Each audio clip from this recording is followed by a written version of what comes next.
आगामी चुनाव नजदीक है। ऐसे में बीजेपी ने एक बड़ा प्लान बनाया है जिसके जरिए देश के किसानों को साधने की कोशिश होगी, जिसको लेकर बीजेपी ने सोमवार को ग्राम परिक्रमा यात्रा अभियान की शुरुआत की, जिसके तहत अब बीजेपी कार्यकर्ता और पदाधिकारी 2 लाख गाँवों में परिक्रमा करेंगे और लोगों को सरकार की जन कल्याणकारी योजना के बारे में बताएंगे।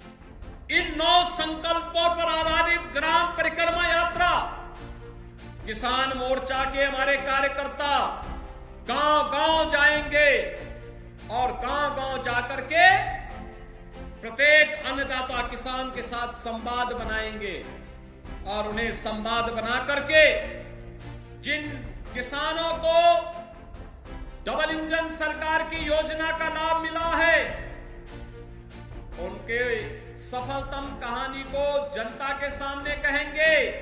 सोमवार को यूपी के मुजफ्फरनगर के तीर्थ नगरी शुक्रताल से सीएम योगी ने इस अवसर पर सीएम योगी ने जनसभा को संबोधित किया और जमकर पूर्व की सरकारों पर हमला भी बोला। सीएम ने कहा, डबल इंजन की सरकार जो कहती है वो करती है, हमने जो वादे किए वो पूरे किए। आज मैं आपके पास इसी बात को लेके आया हूँ कि भारतीय जनता पार्टी की डबल इंजन की सरकार मोदी जी के नेतृत्व में जो कहती है सो करके दिखाती है। हमने तो जो कहा, हमने कहा स्पोर्ट्स कॉलेज देंगे, सरधना में मेजर ध्यानचंद स्पोर्ट्स यूनिवर्सिटी बन रही है।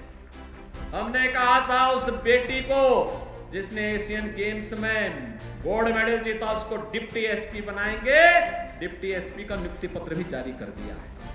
सीएम योगी ने कहा, पहले की सरकारों में नौकरी में भी डकैती डाली जाती थी। नेता अपने परिवारों के लोगों को सरकारी नौकरी में भरते थे। नौजवान ठगा का ठगा रह जाता था, भेदभाव होता था, लेकिन आज ऐसा नहीं है। पहले की सरकारें यहाँ के नौजवानों की नौकरी में भी डकैती डालती थी। अपने भाई को, अपने भतीजे को, अपने परिवार के लोगों को सब भरते थे, लेकिन यहाँ का नौजवान ठगा का ठगा रह जाता था। आज तो पुलिस की भर्ती हो रही है, 60,000 पुलिस की भर्ती। इस संजीव बालियानी है मेरे पास, इन्होंने पत्र लिखा कि 2 दिन और बढ़ा दिया जाए। हमने कहा 2 दिन नहीं 3 दिन जरूर बढ़ाएंगे, जितना समय लगेगा हम देंगे। इस तरह से सीएम योगी ने अपने संबोधन में एक और जहां विपक्ष को घेरते दिखे तो वहीं जमकर अपनी सरकार की उपलब्धियां गिनाई। कुल मिलाकर बीजेपी ने आगामी लोकसभा चुनाव के लिए इसके जरिए बिगुल फूंक दिया है।